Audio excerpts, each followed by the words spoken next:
Welcome to the Heroes of Reality podcast, a podcast about the game of life and the hero's journey we all experience. Let's jump in with our host, Dylan Watkins, as he introduces today's guest. Hey, young adventurers. On today's podcast, I interview Skip Rizzo. Skip Rizzo is the Director of Medical Virtual Reality at the Institute of Creative Technologies at USC. He's an old friend of mine that I actually met at the Psychological Behavioral Change Conference at Stanford.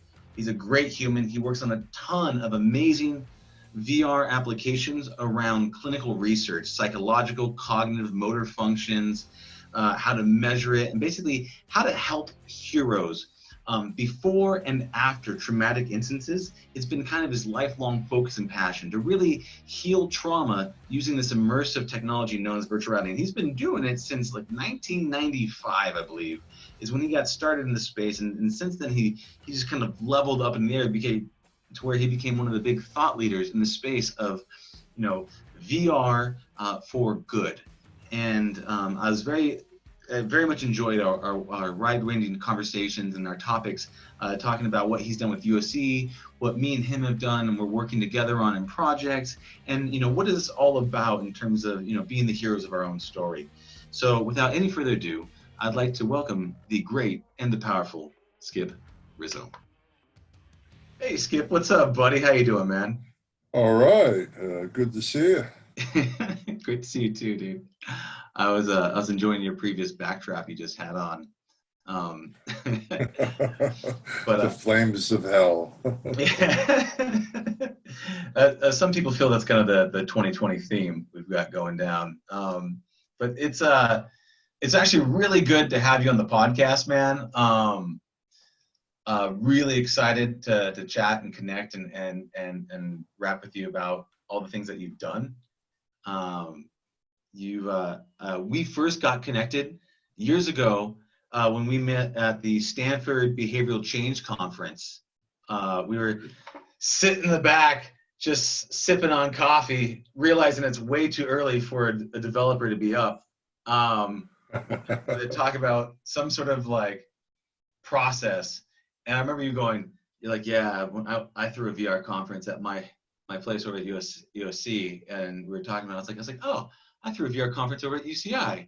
And I was like, oh, what are you up to? And then just really connected with all the things that you're working on and the things that you've done throughout your years of taking VR, this immersive technology, and applying it for behavioral change and positive change and really having a positive impact.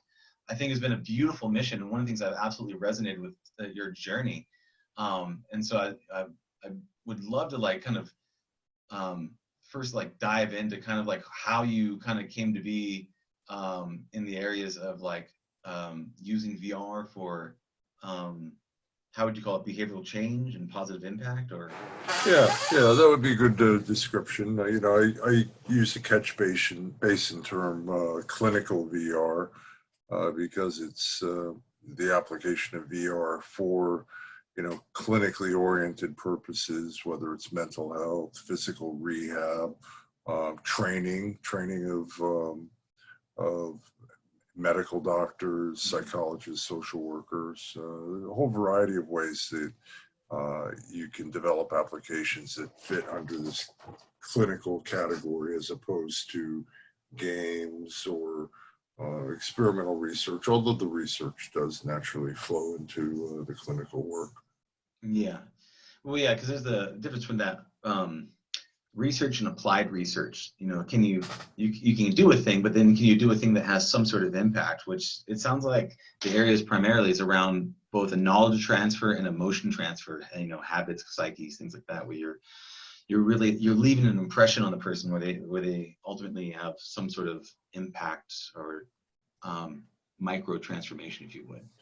Yeah, well, I mean, that's the nature of VR and AR, where they're emotionally evocative technologies. If done properly, create experiences that evoke emotions that in a clinical context may be grist for the mill or be really helpful for helping a person to see through their problems or to develop new coping strategies and so forth. But, it is about bringing up emotions that oftentimes are abstract, or a person might not naturally be able to express those things clearly, but put them in a context that is relevant. And sometimes that's where the magic happens. Yeah, that's seeing the magic of putting them in the situation and then watching it unfold, because we have a thing where we're like, we think we know how other people are, but we don't really 100% know it until you really can see them live it and experience it. And one of the best places to observe that is in a very controlled VR environment. And it's not until you really recreate the situation and put the person through it do you really see those aha moments, because there's like, the what we don't know bit, which is like where all the magic lies. One of the ways that you did that I thought was really emotionally, because I think last time I was talking, I said provocative, but evocative is the term. But that I went through that was a really emotional invoker, was your brave mind experience, which I was able to put my father through, who's a veteran, over at the Costa Mesa Fairgrounds. Would love to learn a little bit about that experience and kind of the origins of that as well. Yeah, sure. Well, the Brave Mind Project was the use of virtual reality for creating simulations of traumatic experiences, particularly with veterans, for combat experiences in Iraq and Afghanistan, and essentially delivering what's considered to be an evidence-based approach to treatment of PTSD, what we call prolonged exposure, a trauma-focused exposure process. And, I don't want to go too far out in the weeds, but let me say this. Whenever I describe this to people, when I watch their face as I first describe it, I see them start to wrinkle up their forehead and squinch their eyes. And they're thinking, why the hell would you do this to somebody?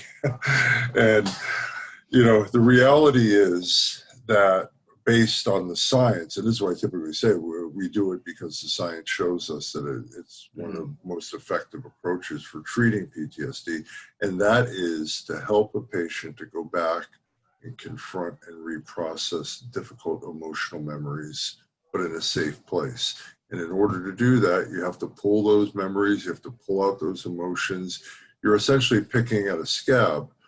And the traditional method has relied exclusively on imagination. So having a person close their eyes and asking them to narrate that bad thing that happened to them in Iraq or Afghanistan. And to do it over and over, and to have the clinician probe for a little bit more detail, try to help them to bring the emotion into it. Sometimes somebody will say, oh, well, there was the time I was driving down a road towards Fallujah, and I saw a guy with a cell phone, and all of a sudden the vehicle blew up, and my best friend died. And that's the end of the story. Well, that's a very cognitive, sanitized, emotionally sanitized story. Yeah. So the job of the clinician is to get the patient to really dig into that. And so they might say, hey, well, let's take it back 10 minutes. Tell me a little bit about your friend. What were you guys talking about? And to try to get at that stuff. And I know it sounds like torture, but in reality, when you bring up and process these emotions in a safe place, as opposed to avoiding them, you see these emotions start to become more manageable. The problem that people have is that they try to avoid thinking about the bad thing that happened to them, or going to places that remind them. And when you avoid anything that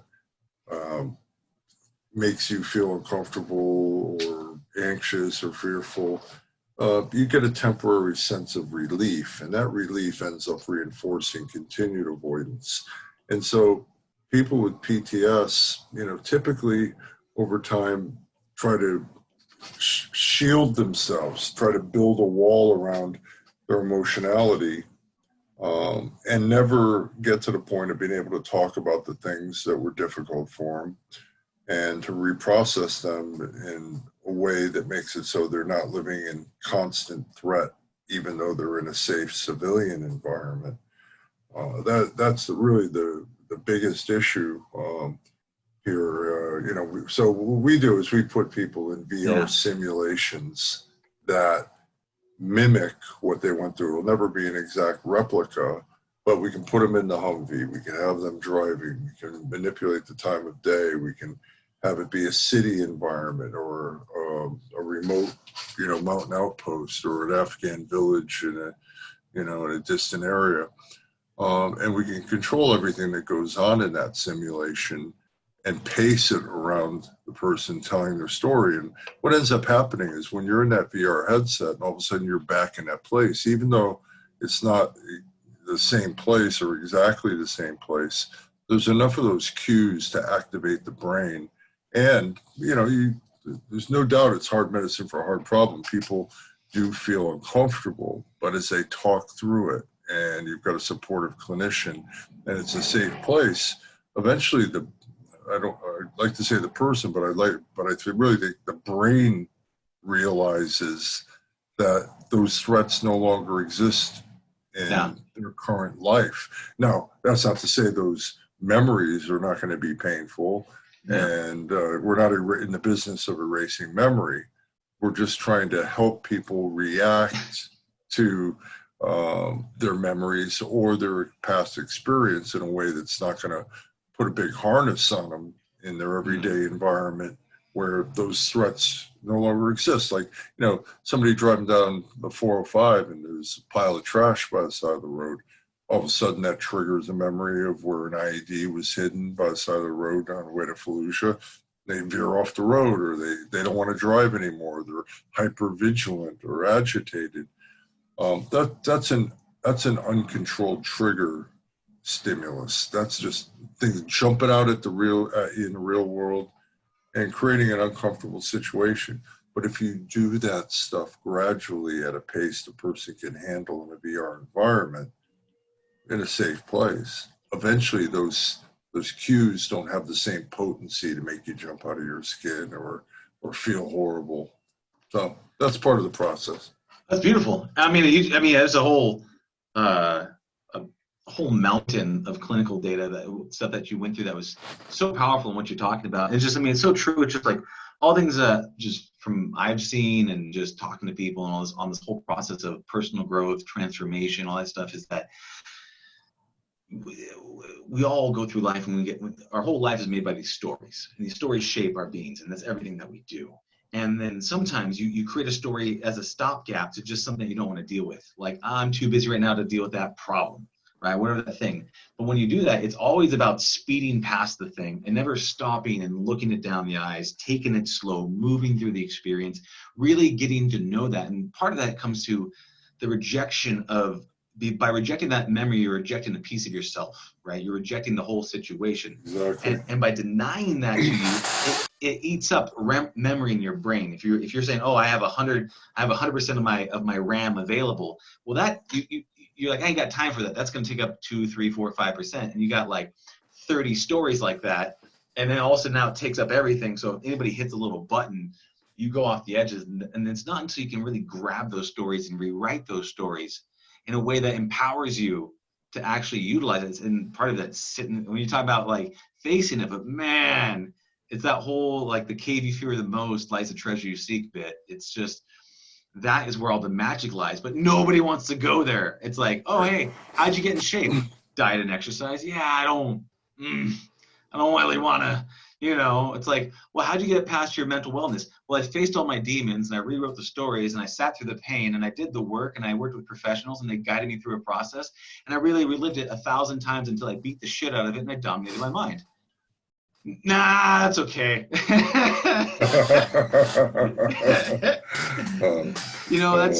so beautiful, but that you offer that, because that's such a difficult for someone to try to do that on their own. I mean, it's just, they're just trying to keep the shit from sinking by duct taping everything down. That's it exactly. Yeah, get out of here. Dub it. And so, what really led you down this path? Because this is a beautiful, noble thing, and I totally resonate with all the things you do. It's like, what really got you inspired to start doing this type of stuff? Did you have an original incident, or is like what's going down?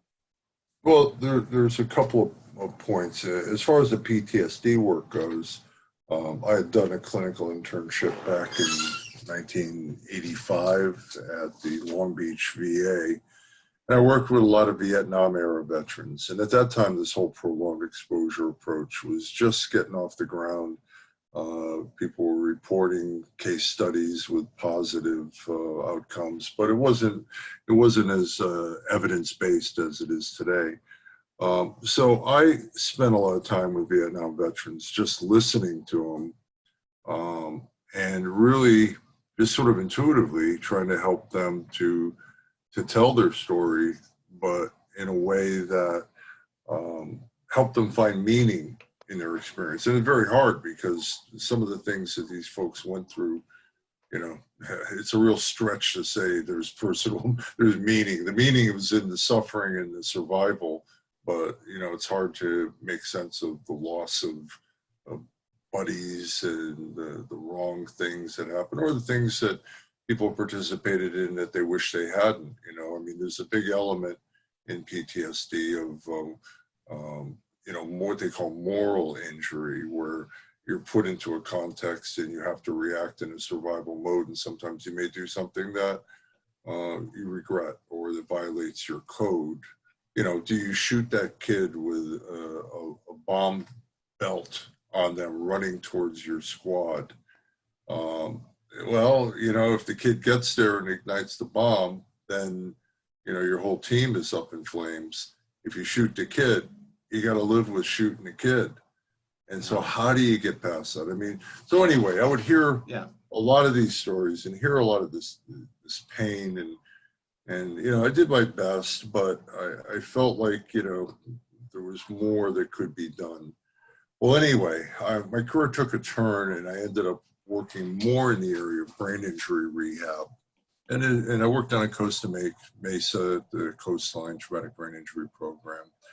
And there, it was a different kind of trauma. It was a physical trauma of really losing yourself, you know, having a car accident and having a massive frontal lobe injury that changed your personality or impaired your skills, or injuries that created physical problems, you know, coordination, movement, and everything. And, you know, that work was very meaningful and inspiring because you could see gains. You could see, if you focused on people doing cognitive and physical rehab, and if they stuck with it, and they felt like they could recover themselves, that you would see improvements, and you would see that their life could carry on maybe differently than before. You know, is that because inside the brain imaging you could see the actual progress, so you had a visual indicator that things were changing? You know what, we had, rather than having people just check off a box as to, you know, rating their emotion, we could actually test cognitive function or test people over time on functional tasks and see improvements. We actually started up a softball team at the center and played in a non-disabled men's league. And you know, softball is really a cognitively interesting activity in a fun context, you know. And I remember one guy he just came into the center, and I told him about our softball team. And he goes, "Oh, I used to play softball before my injury." And I go, "Well, come on out." And this guy, horrible story. His partner on a Brinks armored car thing sold him out to some robbers, and the guy got shot in the head, but he survived it and everything. Well, anyway, he goes out, and he comes out the next day. He's got his glove, you know, and you could tell he's got his shirt. You could tell this was a big thing for him beforehand. You know, and there's a cognitive element with baseball. You got to pre-plan. You got to think, if the ball comes to me, where I'm going to throw it, who's where, and, you know, all that. But anyway, so he comes out, and he goes, "Where do you want me to go?" I go, "Oh, go out to right field, you know, where you put new guys for the first time." And he goes out there, and somebody hits a fly ball to him. He puts his glove up, and the worst thing that could happen, you know, he had his hand up, and the ball just hits him right in the head. And it's like, oh my God, what's the worst thing you can do in a brain injury program? You know? Well, man. Anyway, he was all right. Yeah. And he stuck to it, and the brotherhood of the team and the playing of the game in that embodied activity. Well, anyway, make a long story short, a couple months down the road, we're playing in this men's league, getting our butts kicked. We actually won one game in a real men's league, but anyway, Awesome. yeah, it was good. Because there were some folks out there that were still physically pretty able that carried the team. Yeah. Some of the shoulders getting solid. Yeah, but there were a couple that, they had walkers, and I'd have to stand up behind them when they were at the plate. And the other teams we played were really, really cool about it. They pitched the kid. So I'm behind this kid. He's flailing around with a bat, almost hit me in the head. But anyway, back to this guy. So in the middle of this game, all of a sudden, a fly ball goes to him. And I'm watching, and I'm thinking, oh, crap, And I see him put his glove up. And then at the last second, he moved his glove like 6 inches to the left and caught that ball.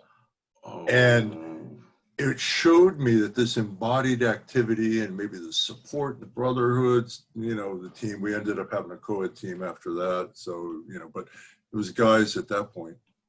That fostered a change in his brain function. He was able to retune his perceptual awareness of things, his eye-hand coordination, and bing, he caught that ball, and it was like, oh my God, that's great. But that showed me that this embodied activity might have more power than the traditional methods that we're using in brain injury rehab. A lot of workbook exercises, things out of special ed and all that. So at the same time, I learned about virtual reality. And I also started bringing video games into the clinic, like SimCity, a good executive function type training game. And once I started learning about what VR was, what the vision was, the possibility of it was 93. It was like, okay, this is what we're going to do with brain injury. We're going to build these simulated contexts where people can practice skills, but in a safe way, and where we can systematically control the stimulus presentation, give them good feedback, maybe gamify some of it, and promote motivation, because some of these rehab tasks are boring as hell, and frustrating, and oh, God. And I decided at that point I'd go back to academia and took a postdoc at USC, and that was the start of the lab I got there in 95, and 96 we had a lab going. I convinced some computer scientists in the computer science department to donate some time with their programmers and some equipment, and we were off to the races. And that's how I got started in the VR stuff in the mid-90s, not getting back to the PTSD until 2003. But I was focused on the brain injury work. So that's a long story, but basically a couple of things. You have personal events in your life that, it's like the old saying, if you want to make God laugh, tell her your plans. You can't plan it. It just, these things happen to you. And if, you follow up on a passion or an idea, and, you get lucky too, eliminate that part. Maybe you create your own luck, but those were two pivotal events. My experience with Vietnam era veterans, and then my experience in brain injury rehab, that drove me into thinking VR would be the next best thing, to pursue. That's super cool. I actually never knew the all the times we've been friends. I've actually never knew the origins of it, and that once you see the dots, as I say, looking backwards, it all kind of lines up. But it is a really cool series of events where you first went to this veteran ward, Vietnam veteran ward, where you kind of felt powerless to make change, and you saw that there was pain. And so you saw there was a purpose, but there's nothing that you could take action on. Right. And then you went to this traumatic brain ward where you could actually look at the brain, diagnose it, and you had a measurement tool where you can now start playing the game of progress. And then what was really cool is that I love the fact that you brought games into it. You're like, you know what? Education without entertainment sucks.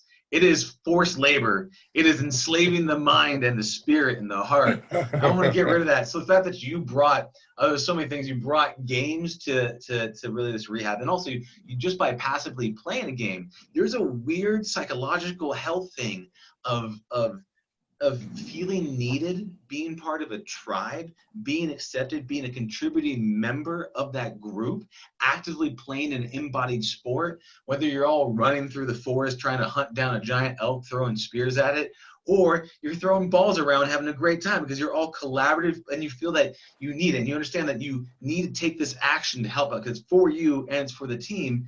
And then that kind of lets go of all the those stories that are eating up X part of your brain. And then you could see that measurement cognitive change thing. So it seemed like that was that perfect storm of it, but it really took your own spirit, the spirit of, I want this to be fun. I want to have a good time. And just the sheer balls you have to go and say, I'm going to convince this computer science group to do this. I'm going to bring these guys over here. This guy's going to get knocked in the noggin with a brain injury, and I'm going to keep going. You're like, yeah, it'll be fine. We'll just dust you off a bit. It's not that big of a deal. You'll be fine. You got a hard head. No worries. Just a flesh wound. Yeah, just a flesh wound. But you put your own spirit into it and your personal touch. And so, I mean, I think this is super cool that puts you on this really unique path, which is trailblazing the way for a lot of these things that we know to be true of using VR technology to help people see themselves better and be able to kind of help them rewrite their own story. So I think this is incredible of an activity, and like kind of like what brought you to here. Do you have like,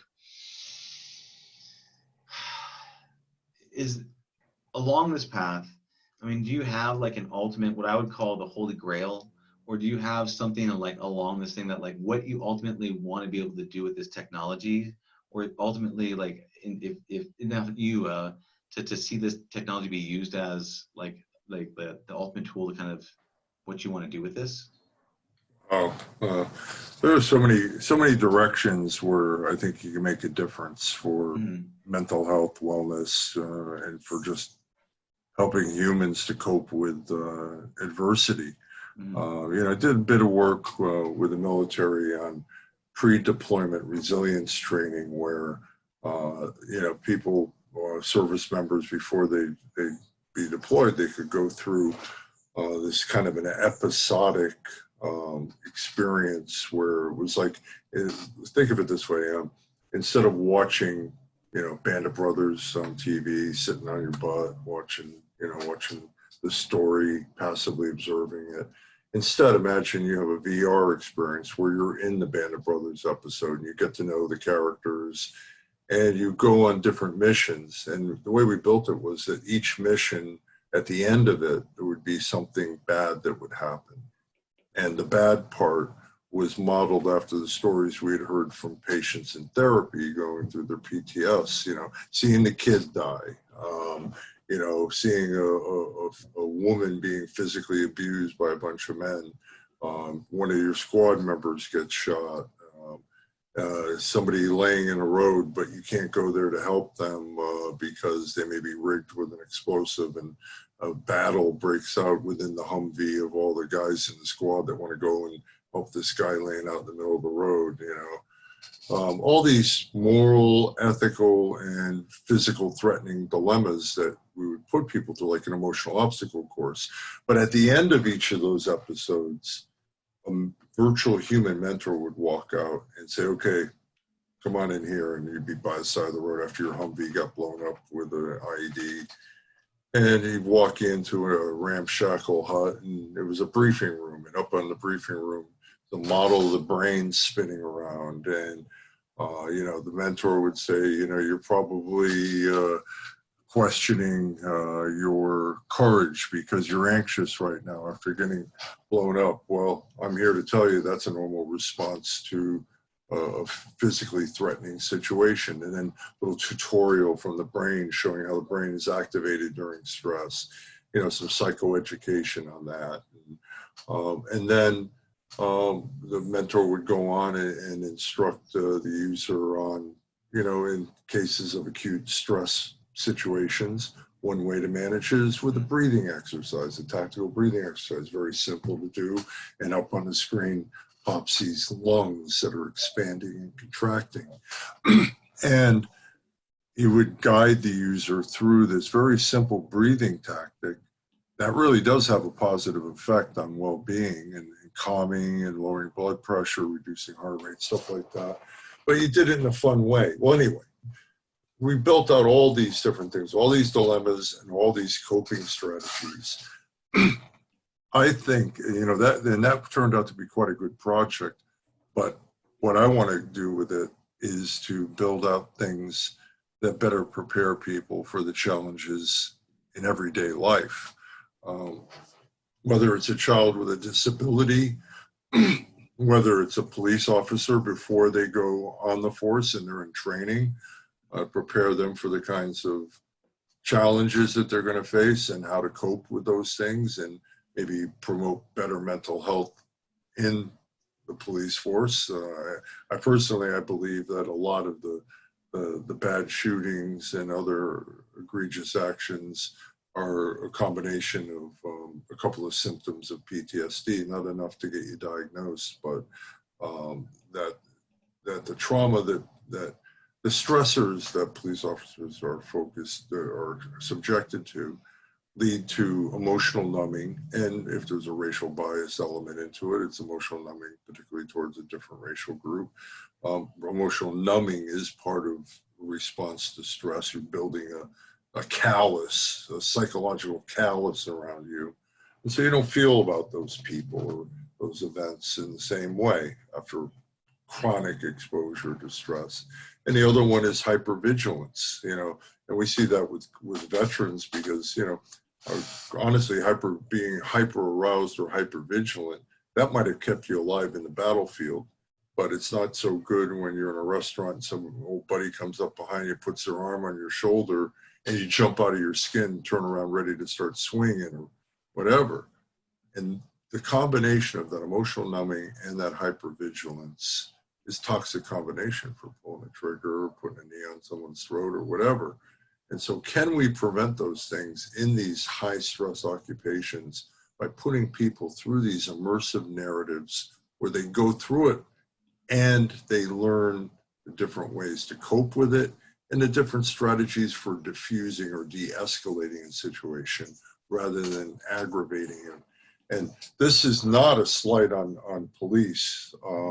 This is a slight on the training and the recognition of the stressors that police go through, that we need to surveil this better and deliver these kinds of, so that would be my mission, would be, whether it's kids that are picked on and bullied, or whether it's kids that have grown up with adverse childhood experiences, or victims of sexual trauma, or police, firefighters, first responders, COVID, healthcare professionals and the front lines. We're going to see a second wave coming out of that in terms of mental health challenges in these folks.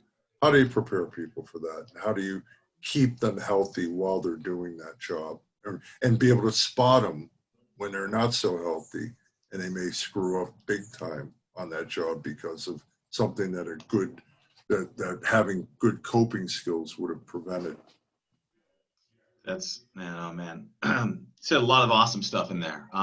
Again, you give me all this information. Okay, what piece do I want to unpack from the situation? No, this is one. It's a beautiful mission, and to me, what it sounds like is almost like, you're training people how to be more heroic in these situations. Heroic situations only come about when there's something that went disastrously wrong, and then we have an issue when we don't view ourselves as heroes. And especially when a split decision happens and friendly fire or something terribly goes wrong where you have to kill a child, you now view yourself as someone that you don't like. And in that situation, because you have to respond to it, or you're just you're in survival mode where everyone becomes a threat. And that perceived world of, is the people in my world perceived as friendly or as threatening? And that situation, because no one really does give us this guidebook for life, which it sounds like you did, which I thought was brilliant, taking the band of brothers kind of concept and putting that camaraderie and then saying shit's going to go bad. And here's what happened, and giving them the education, not saying you shouldn't feel bad. Because the issue was when we, back in the day, we didn't know with World War I, World War II, the whole psychological training. By the way, feel free to check me because I am not a scientist like you are. And so, but from my understanding is World War I, World War II, we really didn't know how to process the emotions. We went through and started doing massive battles, huge wartime situations. And no one knew how to deal with the psychological effects that would have on the human psyche, which was this hypervigilance and this emotional numbing, which was a survival mechanism for us in great wartime situations. And there was no way to actually strategically process it in a healthy, holistic way. So what do? We do what humans do. We numb, we sedate, we deflect, we run away, and then we basically overreact to other situations where you hear something crumple or someone grabs your shoulder and these things, and you have this hyperrealistic response, which basically if you get put in these stressful situations and you're not trained for it, you're going to respond poorly, and then you're going to have to deal with this self. And so what I love about it is like you're doing two things on both these sides situations. Heroic people can only come from extraordinary situations where things can go horribly wrong, right? That's really what people, whether to them or other people. And you're dealing with both the post and the pre to that situation.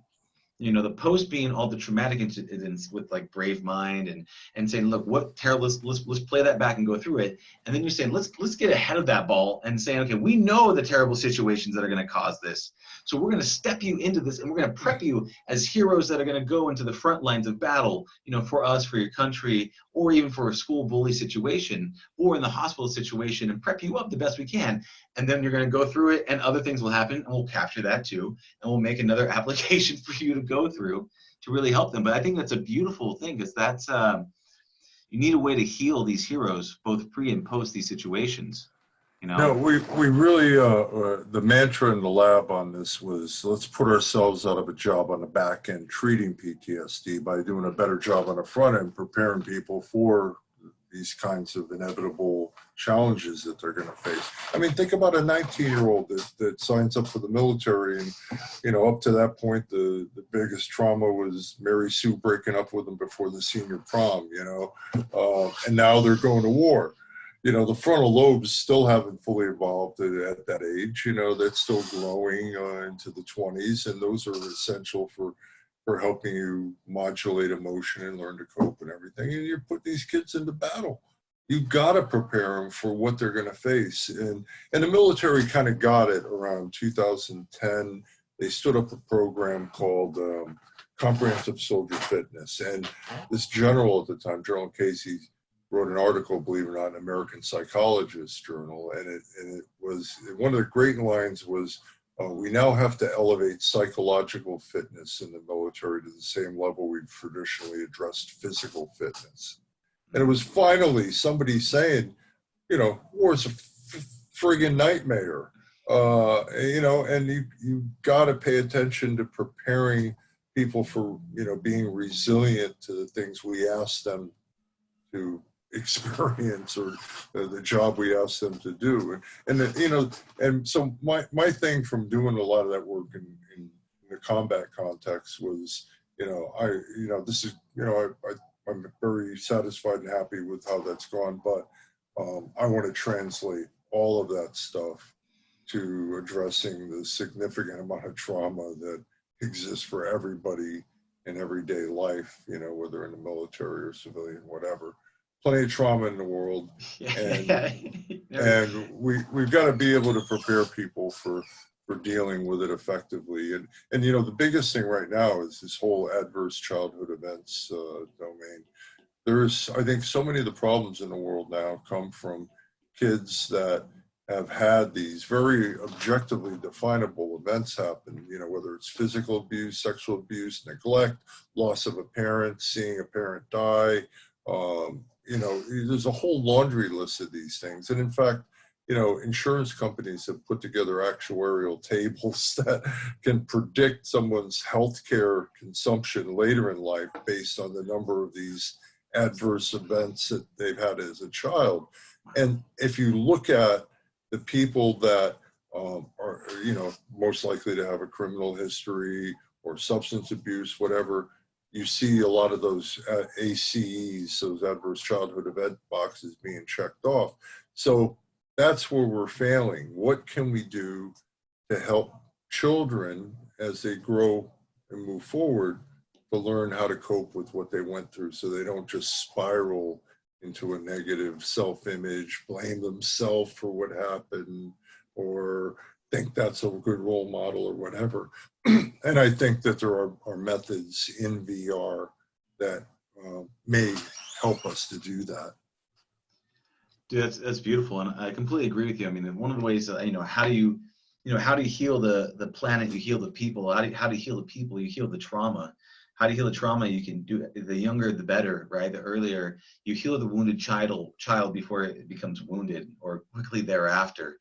And here's the thing: if all of a sudden, all the world's trauma gets healed, and you become out of a job, I'm sorry, I'm gonna have to high five you for that one. I don't think that's if that's the end game, is to get rid of trauma. I mean, everybody experiences trauma, and to different degrees and things like that, but it still has a deep impact because it's very personal to you. It could be a spider jumped in your lap. It could be anything, and just, but we get these emotional scars, and that whole, because you notice that the trauma creates this negative energy that creates an outlet of pain or destructivity. Like, what I'm saying? It's like you're gonna take that and you're gonna roll it into a place. Either you're gonna defer it by, you're in pain, so you put someone else in pain, or you put yourself in pain, or you sedate. There's a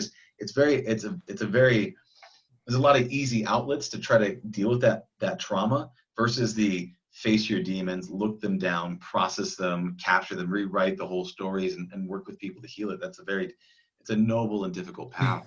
But well, Dylan, I mean, yeah. maybe you should talk for a second about the work we're about to collaborate on with the Wonder Seed Foundation, because it's really trying to focus on this problem, but within the 16 to 24-year-old population, try to help disadvantaged youth, become advantaged or whatever. I mean, yeah.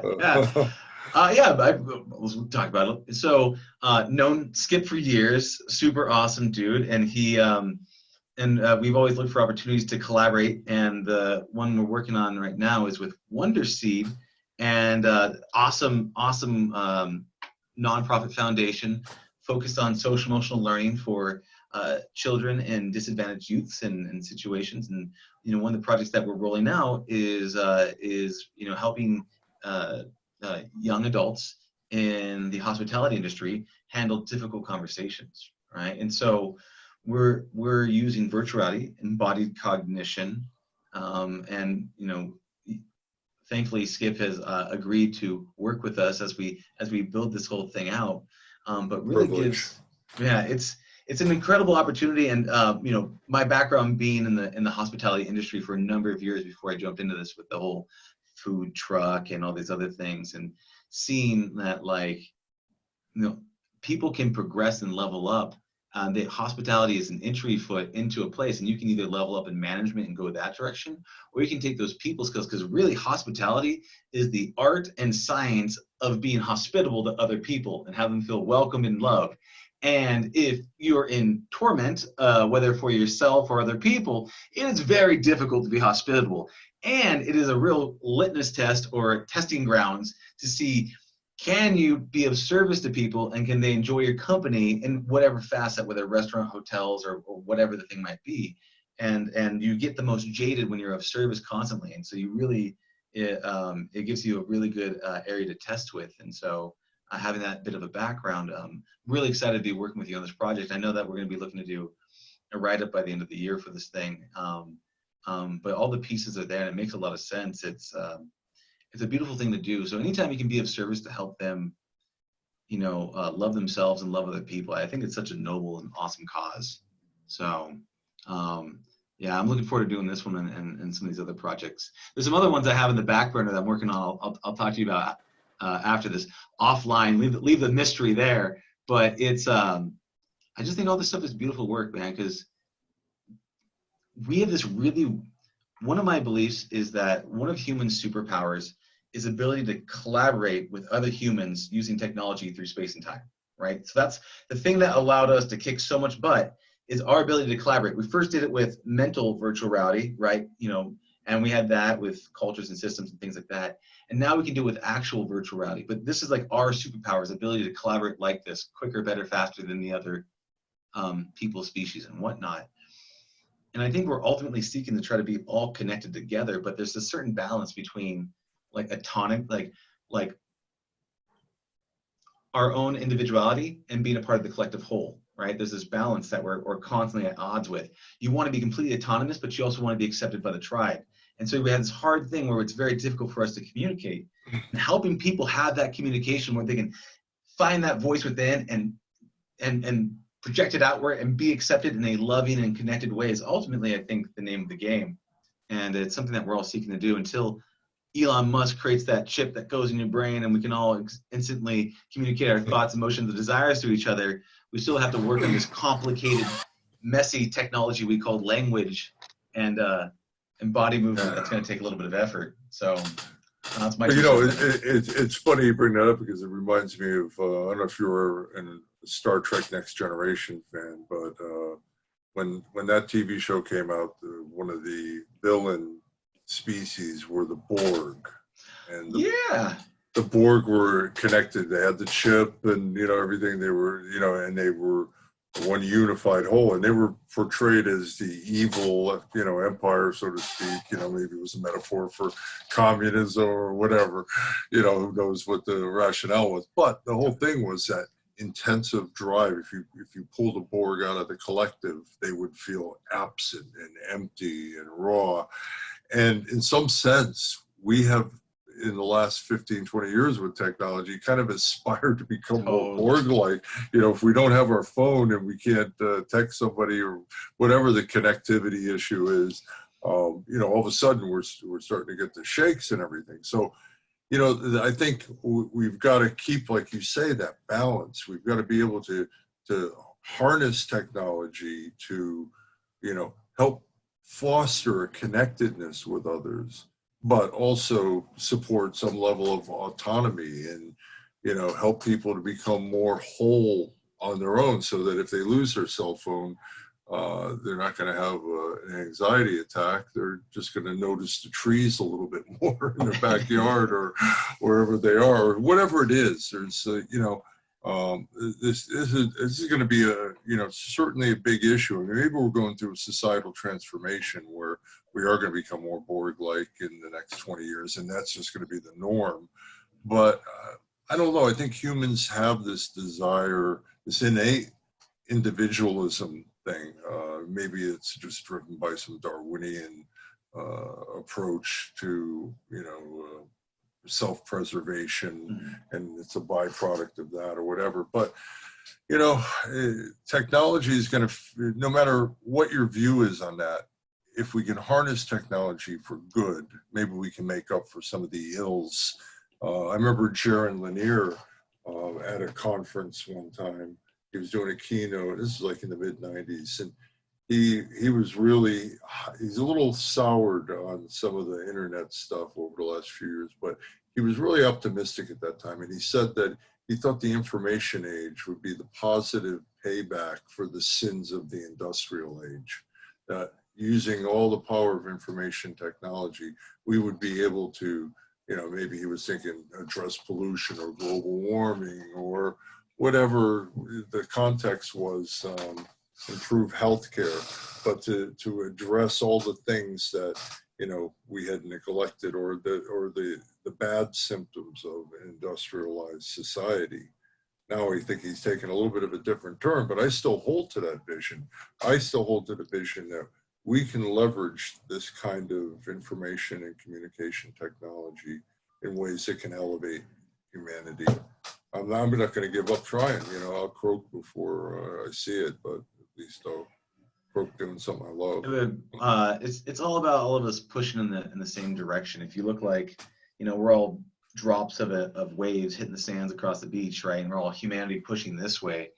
I think, a lot of things that you've done for years are things I've always been very interested in and truly believed into innately. I think that the core of that, can we use technology to help people be better for themselves and other people, is one of those, like, it's a very desirable thing that we all want to see happen, and we're hoping it will happen. And one of my beliefs about this is, once you know good, you do good. Now, if you don't, and that's not, it's one thing to say, oh, I'm aware that pollution is a thing. It's another thing to sit there and stare at pollution and watch it like take away the birds and do those things. But it's like Right. you can logically know something. That is not the same thing as knowing it so deep down in your spirit or your soul or your body that it is the deepest truth to you. And I think he's right about the digital era, but I think that the digital era is going to give birth to a transformational era. And the transformational era will be people that are beyond the area. But monetization will always be a thing. If people can live, right, then they're just going to move up Maslow's hierarchy. But I think once you get to the top and you start staring things down the face, especially when you feel like you can have some sort of impact. The reason why we have issues with being disengaged in games is when we feel like we have no power in the game. So voting, for example, or other situations where people feel powerless to change. But if you can see something and you can effectively make a step in the right direction, and they know that you can see progress, much like you got first feeling powerless from seeing the Vietnam vets, then being in a situation where you can actually measure it and make progress, you then took the positive step. So I think people, once they start to know that there is a better path, and once they know how to walk that path, people will just naturally choose that path if they want to, ultimately be of service for themselves and other people. You know what I'm saying? Mm-hmm. Mm-hmm. Yeah. So, who has been along this journey for you? You've had to have some mentors along this path, people that have inspired you. You talked about Jaron Lanier. Who else has been instrumental to kind of pointing you in this direction? Jesus, a cast of thousands. You know, I, I have a lot of gratitude for the people along the way, whether they intentionally tried to help me out or just by their presence. It just naturally occurred. And a lot of times I'll get students that'll email me, that, oh, I'm working on a project. Can I have some of your time to run it by you? And I don't know these kids or anything, but I always try to make time for them, because I think back when I was in grad school, and, there were times I was on not the right path, I don't think, for, growing and succeeding, and somebody stepped in and helped me out, or gently guided me in the right way, or listened to me when I had a gripe and gave me advice. And all the way through my career, I've just been blessed with crossing paths with people. Like, I'll call him up by name, Ulrich Newman. He was the computer scientist that said, okay, yeah, this sounds like a reasonable idea. Here's a student programmer that I have that'll work with you, and here's some equipment. And that got me started. If it wasn't for him, who knows what I'd be doing now. And, along the way, there are a number of people. I mean, I could start naming names, but I feel bad that I leave out, so many. But, you got a deep Rolodex. So let me ask you a kind of a side question to this. Like, what do you think that's all about? Like, you've gone on this journey. You've had an incredible story from where you're at all the way to where you are now, and you feel like people just kind of, the Ulrich who just said, hey, yeah, I'll help you open up a VR station, and I'll help you get these things started. There's all these people on the path. Like, do you think, like, we'll just get a little meta here for just a hot second. Like, do you think we're like inside a game? Do you think things are lining up? Do you think are we writing the story in our heads? Are we connected to some greater big whole thing? What do you, just metaphysically, what's going on? What do you think? Well, you didn't tell me we're going to dig into philosophy here. Here's that. I want you to talk about people, but I thought you'd feel bad naming 1,000 different people. So let's just looking at that path. Let's take a metaphysical turn for a moment. Oh man, the idea that this is all a virtual reality and it's just physical energy that's around us, and our senses transduce it into a percept in our brain. And well, if that's the case, then that means there's some external force that's creating the boundary conditions for experience in the world. And somebody wanted to see maybe if all right, we'll put this character that I'll create called Ulrich, and we'll see if Skip follows up with him when he makes this offer. If that'll be the true test as to whether this is his path to pursue. And if he does, then we'll put this programmer in front of him, and he'll be a pain in the butt to work with, but he'll be really good. And then the next one will be the meeting with the attention deficit disorder society, where they wanted to do a project, and so maybe reality is just opportunities that pop up everywhere, and it's just a test as to whether you can recognize them, or if you have the will or the passion to follow up on them. I mean, I don't know how all this stuff works. Yeah. You haven't hacked the Matrix yet? No, man.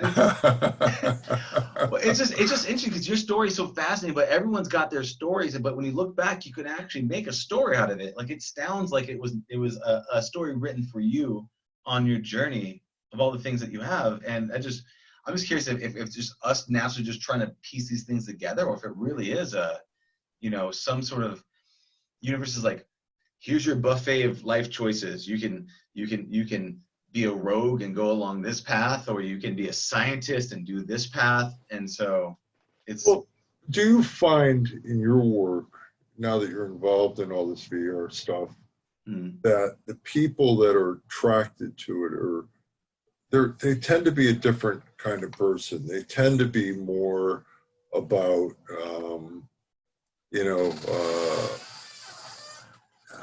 creating something and bringing along people in that journey to create, or we're kind of a different ilk. I mean, I'm the oddball, at USC.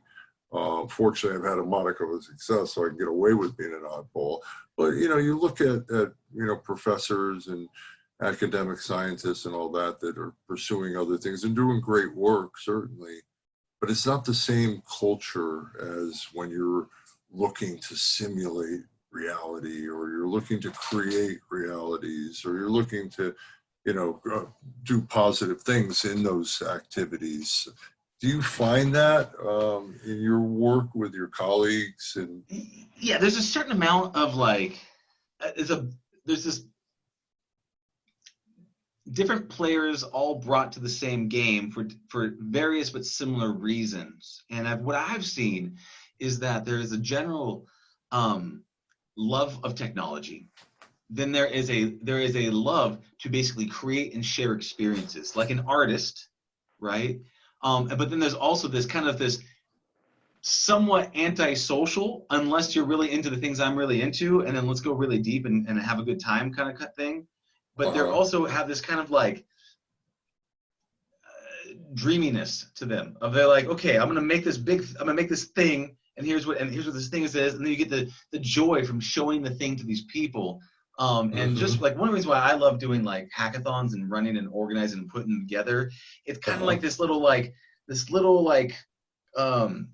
culture that you create. And the culture creates groupings of people, these antisocial people who resonate with each other. And it's very tribal, because this small tribe against this other tribe, and they're all tribing together, going at it to try to produce a thing that they then share with each other to show each other why this thing is awesome. Very much like, I don't know if like other tribes have this like Pitch Perfect, where they have sing-along battles, or they do it out, or there's a thing where groupings of people come under a shared passion and they tribe up, and then they war together in a friendly way, baseball, and they have this type of shared experience. And just one of the reasons I got into the space was like, I love tinkering these little things, but I can't do it alone. Get together with all these other people, collaborate, produce a thing, but it's all done under camaraderie. You're kind of against other people, but you all want to kind of push in the same direction together.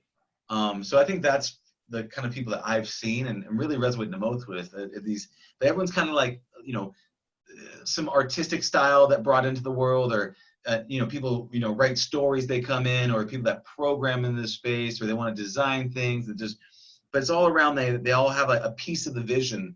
They all want to come together and throw their Lego piece into the mix to make this thing, because really you can come with anything and be a part of the VR world. Do you want to come with a story? Do you want to come with the design? Do you want to come with art? Do you want to come with mechanics? And so it allows you to bring your piece and contribute, like a baseball player in right field can come and work together. And so I think that's kind of like the tie-in.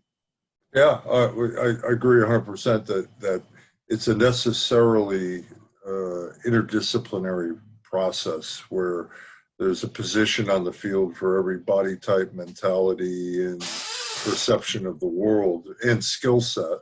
Yeah. That when you work in the field for a while, you have to be comfortable with working with people that don't talk exactly your language or have your expertise, but you got to be grateful that they're on the team because you couldn't do that.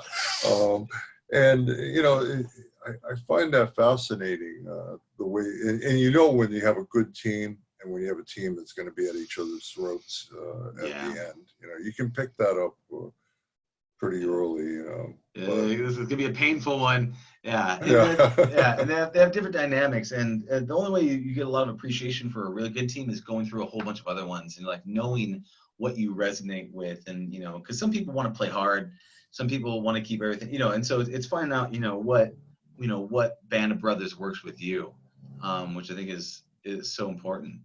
I do know that we're getting close to the top of the hour here. We're getting towards the end of this thing. What I'd like to ask is if one, do you have any?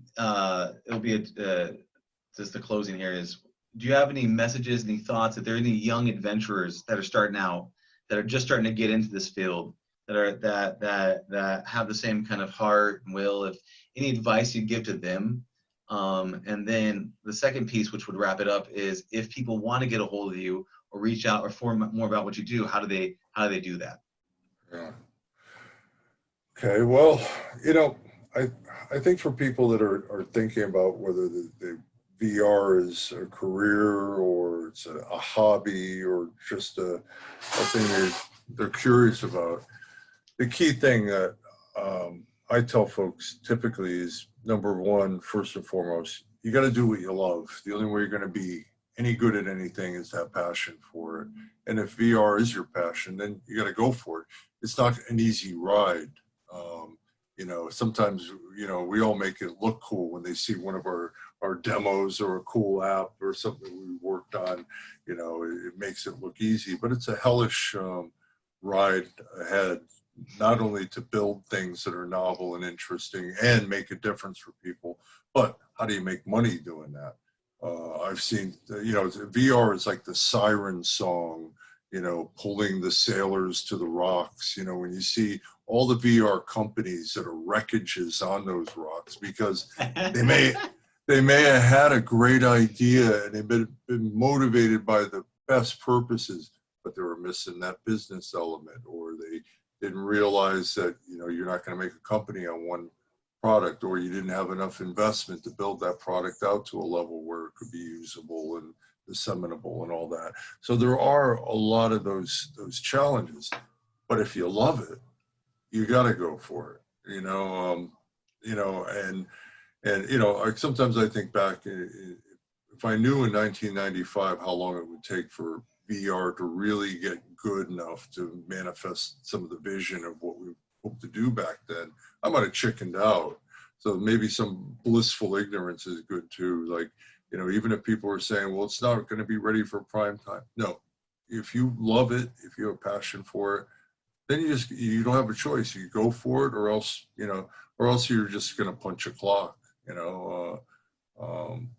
And there's a lot of good jobs where you punch clocks. I don't want to get down on people for taking that path. But, you know, if you're going to go into VR, don't be afraid and go for it. But partner up with people that know, you know, that know the business side as well. If you decide to go into business with it, you know, I think a lot of, you know, I'm an older guy. You're a young kid. You still got, you know, they're 40 years ahead of you. I got another maybe 15 and 20 maybe.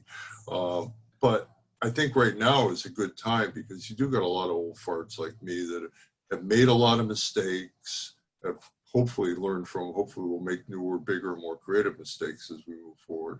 But partnering with I find it fascinating working with younger folks that have this energy, this vigor, this knowledge base that I never even could have considered having at that age.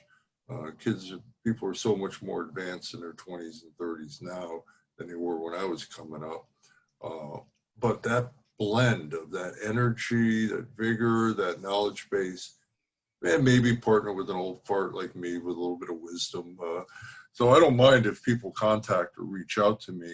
You can get a hold of me through my email, which is pretty easy to get a hold of, or you can post it. I don't care. I'm always open to looking at new ideas and considering, how we make a difference with this stuff. And so somebody's got the energy and the vigor. I try to make time, at least enough time to listen and share my thoughts on their idea. And maybe if there's opportunity to be able to point them in the right direction, or maybe even work with them, depending on what it is. But, this is a remarkable time. And this is one of those pivotal times. This is a transformative period, all the social upheaval aside, we're able to do things now that, this is what got me through a lot of the dark times in VR. I could look at an app and say, we're able to do something now that no one in the history of humankind has ever done before. And it might have been some simple dumbass virtual classroom, but no one had done one of those before. And, to test kids with attention deficit or whatever. But there's something about this time where we can leverage this technology that in 10, 15 years, there might be some new technology, maybe brain biointerface type things, whatever.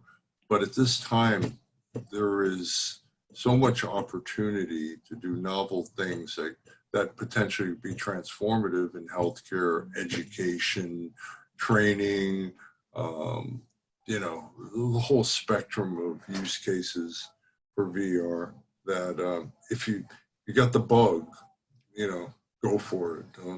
Don't chicken out. No, I love it, man. That is so true. I often say that sometimes you feel like the tunnel, like in order to make it through the tunnel, you got to believe the tunnel is like, a foot wide when it might be a mile deep. And so you're going to run yourself, like, I'm going to go. And you're like, oh no, I started running. And you got to keep that steam all the way through. Because so many people do, they chicken out, they get scared, they run away, whatever it is, but they can't sustain. They can't find the economical resourcefulness. They can't team up well. They don't play nice with others.